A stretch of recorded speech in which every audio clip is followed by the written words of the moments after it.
प्रिय श्रोता, नमस्कार। कार्यक्रम वेद पाठशाला में आपका हार्दिक स्वागत है। इस कार्यक्रम में हम परमेश्वर के वचन का विस्तार पूर्वक अध्ययन किया करते हैं, जो आपकी आत्मिक उन्नति के लिए लाभदायक सिद्ध होगा। तो लीजिए सुनते हैं आज का ये संदेश। हे सारी पृथ्वी के लोगों, यहोवा का जय जयकार करो। आनंद से यहोवा की आराधना करो। जय जयकार के साथ उसके सन्मुख आओ। निश्चय जानो कि यहोवा ही परमेश्वर है। उसी ने हमको बनाया है और हम उसी के हैं। हम उसकी प्रजा और उसकी चराई की भेड़ें हैं। उसके फाटकों से धन्यवाद और उसके आंगनों में स्तुति करते हुए प्रवेश करो। उसका धन्यवाद करो और उसके नाम को धन्य कहो, क्योंकि यहोवा भला है। उसकी करुणा सदा के लिए और उसकी सच्चाई पीढ़ी से पीढ़ी तक बनी रहती है। श्रोता मित्र, हम भजन संहिता का सर्वेक्षण कर रहे हैं। हमने धन्य पुरुष वाले भजनों को देखा जो उपदेश भजन हैं, और हमने कुछ प्रार्थना वाले भजनों को भी देखा। फिर तीसरे प्रकार का जो सुदृढ़ भजन है वो आराधना भजन कहलाते हैं। मित्र, आप स्मरण रखें कि भजन संहिता की पुस्तक पुराने नियम में परमेश्वर के लोगों के लिए एक भजनावली पुस्तक है। यह भजन आराधना का एक आवश्यक व सक्रिय भाग है। विद्वान विश्वास करते हैं कि इस भजन 150 दूसरे भजन का सहगान या कोरस हैं। वे भजन 23 को गाते हैं और फिर भजन 150 एक राग है या उस गीत का प्रत्युत्तर है। सो वे भजन 27 को गाते हैं और फिर भजन 150 को भी गाते हैं। सो जैसे ये भजन आराधना के अनुभव का एक आवश्यक भाग हैं, और जैसे हम आराधना के भजन पर ध्यान करते हैं तो हम भजन पुस्तक के परिप्रेक्ष्य को जानने पाते हैं। भजन 100 भी आराधना का एक सुदृढ़ भजन है। यद्यपि यह भजन बहुत छोटा है और इसमें केवल 5 पद हैं, फिर भी यह आराधना का सुदृढ़ व निश्चित भजन है। यह भजन हमें बताता है कि आराधना क्या है, और साधारण रूप से कहता है कि परमेश्वर के सम्मुख आना ही आराधना है। परमेश्वर की उपस्थिति में आनंद की भरपूरी है, और जब हम उसके स्वर्गीय उपस्थिति में उपस्थित होते हैं तो वो उपस्थिति ही आराधना है। परमेश्वर की उपस्थिति में आने का मतलब ये नहीं कि हमें आराधना सभा के संदर्भ के अनुसार उपस्थित होना है, परंतु आप परमेश्वर की उपस्थिति में अपने ही घर में भोर के 4 या 5 बजे आ सकते हैं। श्रोता मित्र, परमेश्वर के साथ जो निकटता की आराधना है वो परमेश्वर के साथ आपके अकेले का समय है। जब आप अकेले में परमेश्वर की आराधना करते हैं तो वह एक प्रकार का बहुमूल्य आराधना होता है। भजन 100 न केवल एक निश्चित भजन है, परंतु ये भजन हमें बताता है कि कैसे हम परमेश्वर की आराधना करें। इस संदर्भ में दाऊद कुछ अच्छे रूपकात्मक बातों को बताता है। दाऊद हमसे कहता है, जिस प्रकार राजा की उपस्थिति में जाना होता है उसी प्रकार आराधना है। उन दिनों में यदि आपको राजा से मिलने की अनुमति मिलती है तो आप वहां पर जाते हैं जहां पर राजा रहता है।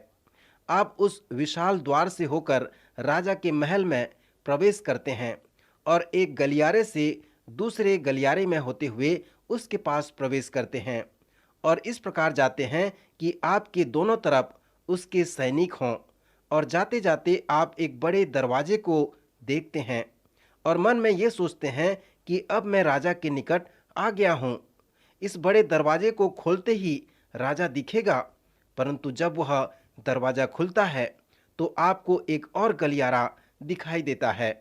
अंत में आपको 2 बड़े दरवाजे दिखते हैं जो सोने व चांदी से ढके होते हैं, और प्रधान राजा के पास जाने के समय वो द्वार खोला जाता है और आप उसकी उपस्थिति में जाकर उसके महत्वपूर्णता की प्रशंसा करने लगते हैं।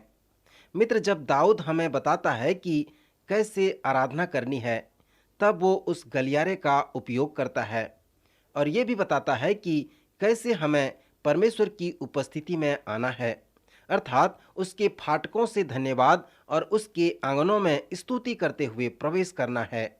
इसका मतलब ये है कि आप अपने जीवन के सभी आशीषों के लिए परमेश्वर को धन्यवाद देते हुए उसके आराधना में बने रह सकते हैं। संपूर्ण पवित्र शास्त्र में हमें धन्यवाद देने के विषय में कहा गया है और बाइबल के अनेक स्थानों में हमें बताया गया है कि कृतज्ञता के साथ जीवन को देखो। मित्र, कृतज्ञता आपके स्वभाव को बदल सकता है, क्योंकि वो आपके मन की नकारात्मक बातों को निकालकर आपके मन में सकारात्मक बातों को केंद्रित करता है। यदि आप ऐसे बड़े हानि से दुख उठाते हैं तो यह आपके लिए एक अच्छा परामर्श होगा। उदाहरण के लिए, यदि आप अड़चन में हैं या आप अपंग हैं तो आपको दुखी होने की अपेक्षा परमेश्वर को धन्यवाद देना है। सो यदि कोई अपंग है तो उसके लिए यह एक अच्छा उपचार है। आपने जो कुछ खोया है, यदि आप उसके लिए दुखी होंगे तो उसकी हालत और अधिक खराब हो जाएगी और आप उदास हो जाएंगे। परंतु यदि आप परमेश्वर को धन्यवाद दें कि आप अभी भी ठीक हैं, अभी भी अपने आप में वस्त्र पहन सकते हैं और अभी भी आप कुछ करने की क्षमता रखते हैं, तो आपके पास एक अच्छा उपचार है। मित्र, प्रत्येक जीवन से धन्यवाद देना एक अच्छी बात है। यहाँ पर भजन 100 में हमें बताया गया है कि धन्यवाद हमारे आराधना वाले जीवन में प्रेरणा देता है और धन्यवाद करना वो द्वार है जो हमें परमेश्वर की उपस्थिति में जाने के लिए अगुवाई प्रदान करता है। इसलिए अपने आराधना के अनुभव को परमेश्वर का धन्यवाद करते हुए प्रारंभ करो।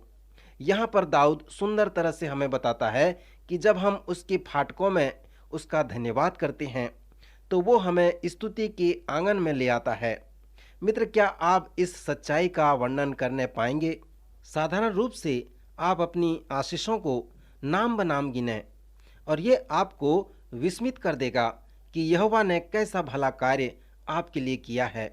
और यदि आप ऐसा करेंगे तो सचमुच में आप एक दूसरे आयाम में पहुंच जाएंगे और न केवल आप उसका धन्यवाद करेंगे, उसकी स्तुति करेंगे, परंतु आप आराधना के साथ उसकी स्तुति महिमा करेंगे। और न केवल आप उसके आशीषों के लिए उसका धन्यवाद करेंगे, परंतु आप परमेश्वर के विषय में परमेश्वर से बातें करेंगे। सो जब हम उसके आंगनों में स्तुति करते हैं तो वो हमें परमेश्वर की उपस्थिति में ले जाता है और परमेश्वर की उपस्थिति में जो द्वार खुलते हैं वे द्वार के गीत हैं। इसलिए संगीत ने आराधना से विवाह किया है। मित्र, संगीत एक ऐसा अद्भुत बात है जिसे परमेश्वर ने हमें दिया है और जिसका हम अनुभव नहीं कर सकते। परमेश्वर की आराधना करते हुए हम उसका अनुभव कर सकते हैं। हमारे आत्मिक जीवन की यात्रा में ऐसे समय आते हैं कि जिन बातों का हमें अनुभव नहीं होता, उन्हीं बातों का हम अनुभव करते हैं। अन्य अन्य भाषा के वरदान के विषय में भी मैं ऐसा विश्वास करता हूँ कि परमेश्वर की उपस्थिति में ऐसे समय आते हैं जब लोग आत्मा से भरे होते हैं और आराधना में लीन होते हैं, तो वे आवेश में आकर उन बातों का अनुभव करते हैं जिसको वो व्यक्त नहीं कर सकते। मैं विश्वास करता हूँ कि परमेश्वर अन्य अन्य भाषा का वरदान देता है ताकि उसके लोग उसकी उपस्थिति का अनुभव कर सकें। आराधना में अन्य अन्य भाषा बोलना एक ऐसी बात है कि जिसे हम व्यक्त नहीं कर सकते, उसे हम वहाँ पर व्यक्त कर सकते हैं।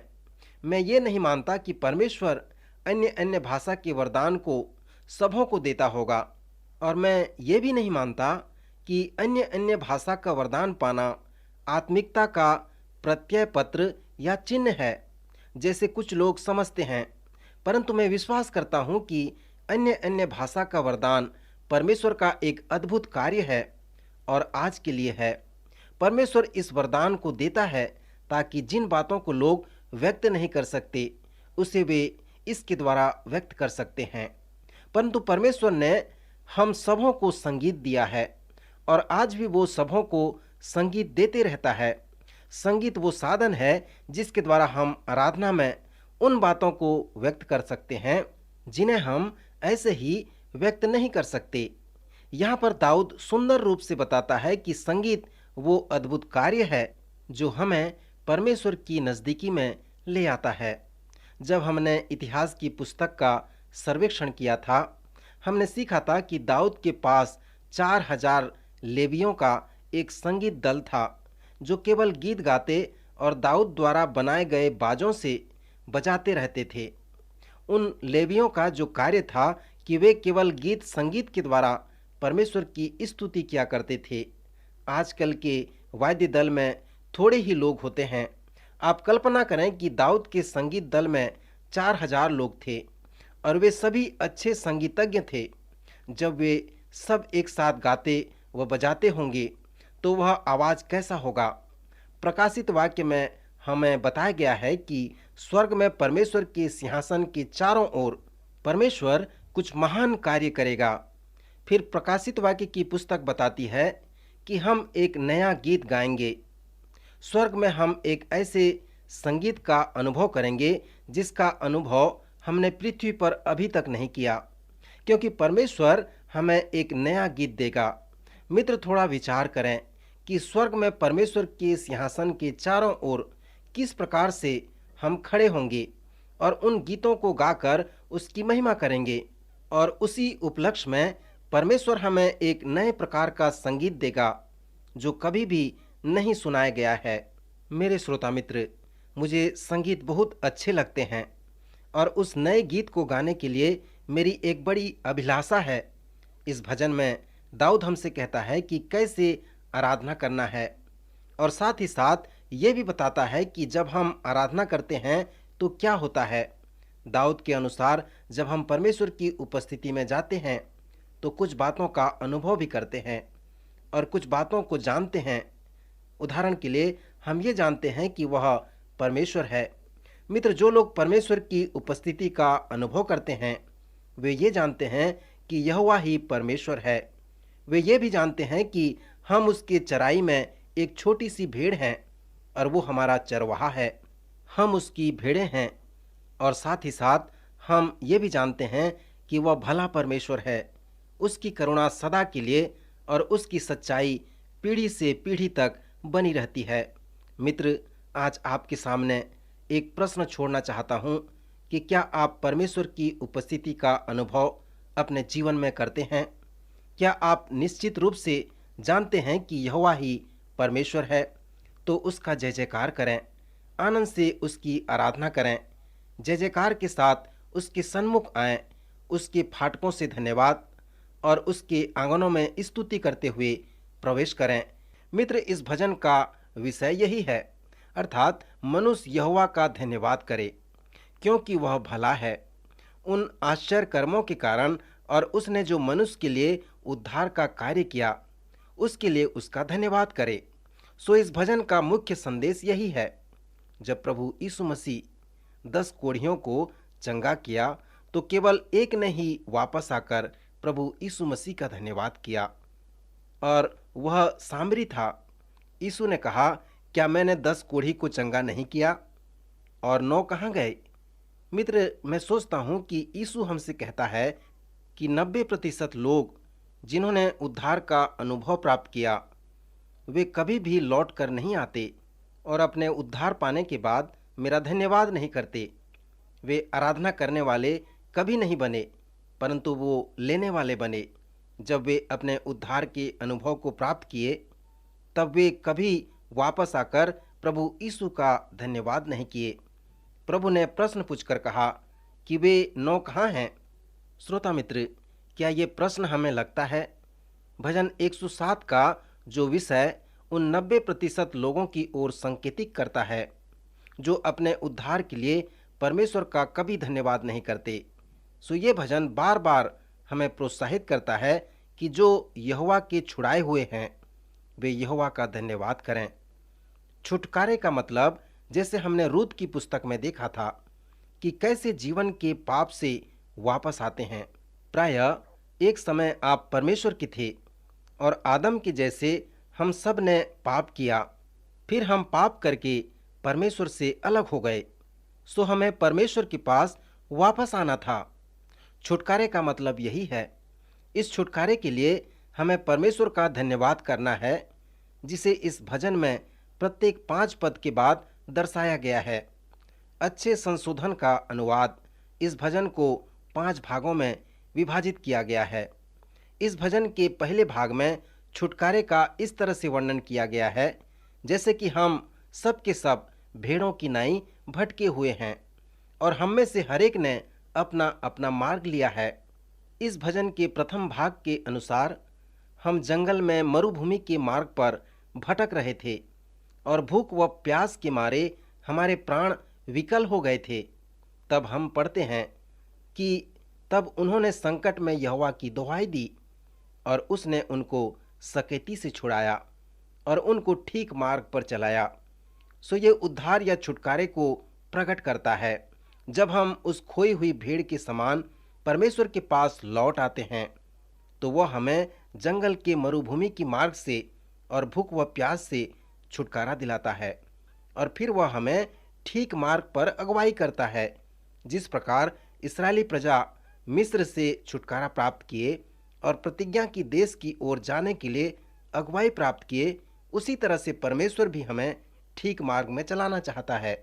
सो छुटकारे के विषय को बताने के बाद भजनकार पद 8 में प्रोत्साहित करते हुए कहता है, लोग यहोवा की करुणा के कारण और उन आश्चर्य कर्म के कारण जो वह मनुष्यों के लिए करता है उसका धन्यवाद करें।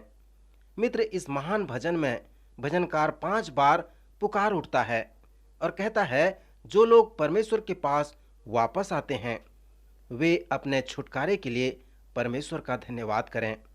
फिर इस छुटकारे भजन के दूसरे भाग में भजनकार एक अलग प्रकार के भटकाव के विषय में बताता है।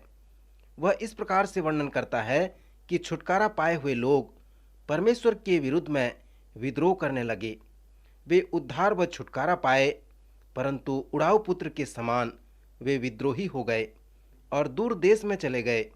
वे परमेश्वर के वचन के विरुद्ध चले गए और परम प्रधान की सम्मति को तुच्छ जाना। तब उसने उनको कष्ट के द्वारा दबाया। वे ठोकर खाकर गिर पड़े और उनका कोई सहायक न मिला। जिस प्रकार उड़ाऊ पुत्र दूर देश चला गया और अपना सब कुछ खर्च कर डाला, तब उसे किसी ने कुछ भी नहीं दिया, पर जब वह अपने आपे में आया तो अपने पिता के पास वापस जाने का निर्णय किया।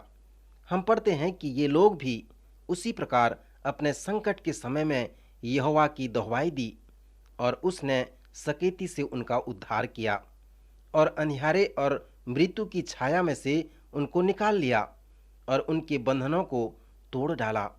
फिर हम 15 पद में उसी वचन को देखते हैं जो 4 बार इस सुंदर भजन में दोहराया गया है, अर्थात लोग यहोवा की करुणा के कारण और उन आश्चर्य कर्मों के कारण जो वह मनुष्यों के लिए करता है उसका धन्यवाद करें। फिर इस छुटकारे भजन के तीसरे भाग में एक और प्रकार के भटकाव के विषय में बताया गया है। लूका के 4 अध्याय 18 पद में जो प्रभु यीशु मसीह ने प्रचार किया वो उसके सेवा और सेवा करने के तरीके के उद्देश्य का वर्णन करता है। यशायाह की पुस्तक को उद्धृत करते हुए प्रभु यीशु ने कहा कि प्रभु का आत्मा मुझ पर है, इसलिए उसने कंगालों को सुसमाचार सुनाने के लिए मेरा अभिषेक किया है और मुझे इसलिए भेजा है कि बंधुओं को छुटकारे का और अंधों को दृष्टि पाने का सुसमाचार प्रचार करूं और कुचले हुओं को छुड़ाऊं। मित्र, प्रभु यीशु मसीह के प्रचार का सारांश यही है और जैसा उसने कहा था वैसा उसने किया भी। सो भजन 107 में हम देखते हैं कि वो भटके हुए लोगों के विषय में 3 श्रेणी में वर्णन करता है। पहले भाग में हमने देखा कि वे भटक गए हैं। दूसरे भाग में वे बंधुआई में पड़े हुए हैं, अर्थात स्वतंत्र नहीं हैं। उन्हें छुटकारे की आवश्यकता है और जब उन्होंने संकट में यहोवा की दुहाई दी तब उसने उनका उद्धार किया। तीसरे भाग में जिस विषय पर वर्णन किया गया है उसे प्रभु यीशु मसीह ने कुचले हुए लोग कहा है। ये लोग अपने स्वयं के पाप के कारण कुचले हुए हैं। भजनकार लिखता है कि मूढ़ अपनी कुचाल और अधर्म के कामों के कारण अति दुखित होते हैं। मित्र, कभी कभी हमारा दुख सहना हमारे पाप का परिणाम होता है, पर जैसे हमने अय्यूब की पुस्तक में देखा कि यह हमेशा नहीं होता, परंतु हम ये नहीं कह सकते कि हमेशा होगा और ये भी नहीं कह सकते कि कभी-कभी होगा, परंतु तीसरा भाग कहता है कि जब वे मृत्यु के फाटक तक पहुंचते हैं, तब वे संकट में यहोवा की दुहाई देते हैं और वह सकेती से उनका उद्धार करता है। वह अपने वचन के द्वारा उनको चंगा करता है और जिस गड्ढे में वे पड़े हैं उससे निकालता है। सो मित्र, परमेश्वर जो हमारा महान उद्धार करता है, जब हम उसके पास जाते हैं तो वो हमारा उद्धार करता है, हमें चंगा करता है। इस प्रकार भजन 107 एक अच्छा भजन है जिसमें ये वर्णन किया गया है कि परमेश्वर लोगों को कैसे छुटकारा प्रदान करता है। वह अपने वचन को भेजकर उन्हें चंगाई प्रदान करता है। सो परमेश्वर के वचन में यह एक अच्छी बात है। मित्र, क्या आप जानते हैं कि परमेश्वर के वचन में चंगा करने की सामर्थ है? जैसे हमने भजन 19 में देखा था कि परमेश्वर की व्यवस्था खरी है, वह प्राण को बहाल कर देती है और उसमें चंगा करने की सामर्थ है। एक पास्टर होने के नाते मैं इसे अपनी आंखों से देखा कि परमेश्वर का वचन लोगों के जीवन को बदल देता है और उन्हें सब रोगों से चंगा भी करता है। मैं एक ऐसे जवान को जानता हूं जो मानसिक रूप से अस्वस्थ था और एक बड़े अस्पताल में भर्ती था। उसके परिवार वालों ने उसके पीछे लाखों रुपये कई वर्षों से खर्च करते आ रहे थे, परंतु वो ठीक नहीं हो पा रहा था। हमने उसके विषय में सुना और इस बाइबल सर्वेक्षण की पुस्तिका उसे भेज दिए और साथ ही साथ उसे टेप में रिकॉर्ड करके उसके कैसेट को भी उसके पास भेज दिए। वह उसे सुना और उसे कुछ ही दिनों में चंगाई मिल गई। मित्र, परमेश्वर अपने वचन को लोगों तक भेजकर उन्हें चंगाई प्रदान करता है, फिर वह कुचले हुओं को छुड़ाता है। लोग अपने अधर्म के कामों के कारण अति दुखित होते हैं, वे मृत्यु के फाटक तक पहुंचते हैं, तो परमेश्वर सकीती से उनका उद्धार करता है और अपने वचन के द्वारा उनको चंगा करता है। फिर 21 पद में लोग यहोवा की करुणा के कारण और उन आश्चर्य कर्मों के कारण जो यहोवा मनुष्यों के लिए करता है उसका धन्यवाद करें। और यदि कोई अपने पाप में स्वभाव से छुटकारा पाया है, पाप की गुलामी से स्वतंत्र हुआ है, तो वह परमेश्वर की ओर फिरे और उसके छुटकारे के लिए परमेश्वर का धन्यवाद करे। अंत में छुटकारे की जो अंतिम श्रेणी इस भजन में है वो बहुत सुंदर है। अंधे, बंधुए व कुचले हुओं के विषय में वर्णन करने के बाद भजनकार धन्य पुरुष के छुटकारे के विषय में बताता है। मैं उन लोगों के विषय नहीं जानता जो लोग जहाज़ों में समुद्र पर चलते हैं और महासागर पर होकर व्यापार करते हैं। वे यहोवा के कामों को और उन आश्चर्य कर्मों को जो वह गहरे समुद्र में करता है देखते हैं। क्योंकि वह आज्ञा देता है तब प्रचंड बयार उठकर तरंगों को उठाती हैं। वे आकाश तक चढ़ जाते हैं, फिर गहराई में उतर आते हैं। मित्र, जो लोग महासागर में व्यापार करते हैं उनमें से कुछ लोगों के पास विश्वास का वरदान होता है। वे परमेश्वर पर भरोसा रखते हैं, पर जब वे संकट में होते हैं और यहोवा की दुहाई देते हैं तो वह उनको सकेती से निकालता है। वह आंधी को थाम देता है और तरंगें बैठ जाती है। श्रोता मित्र, क्या आप परमेश्वर की करुणा और उसके आश्चर्य कर्मों के लिए, उसके उद्धार व छुटकारे के कार्य के लिए जो आपके जीवन के लिए उसने किया है, उसका कभी धन्यवाद किए हैं? यदि नहीं तो अवश्य करें।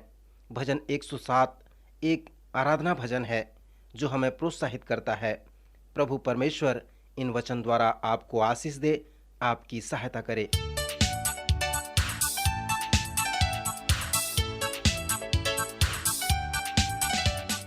प्रिय श्रोताओ, अभी आप सुन रहे थे हमारा ये कार्यक्रम वेद पाठशाला। श्रोताओ, आपको ये जानकर खुशी होगी कि हमारे पास इस अध्ययन से संबंधित नोट्स उपलब्ध हैं जिन्हें हम सभी श्रोताओं को निशुल्क भेजना चाहते हैं। यदि आप इसे प्राप्त करना चाहते हैं तो हमें इस पते पर लिखें। हमारा पता है कार्यक्रम Ved Pathshala, radio Vishwavani, post box number 317, Lucknow 226 001 Uttar Pradesh. हमारा पता एक बार फिर सुन लीजिए। कार्यक्रम Ved Pathshala, radio Vishwavani, post box number 317, Lucknow 226001 Uttar Pradesh. और हाँ श्रोताओ, अब आप हमसे ईमेल के द्वारा भी संपर्क कर सकते हैं। हमारा ईमेल आईडी है hindiembassy@radiovv.org, hindiembassy@radiovv.org। और इसी के साथ हमारे आज के कार्यक्रम का समय समाप्त होता है। अगले कार्यक्रम में आपसे फिर भेंट होगी।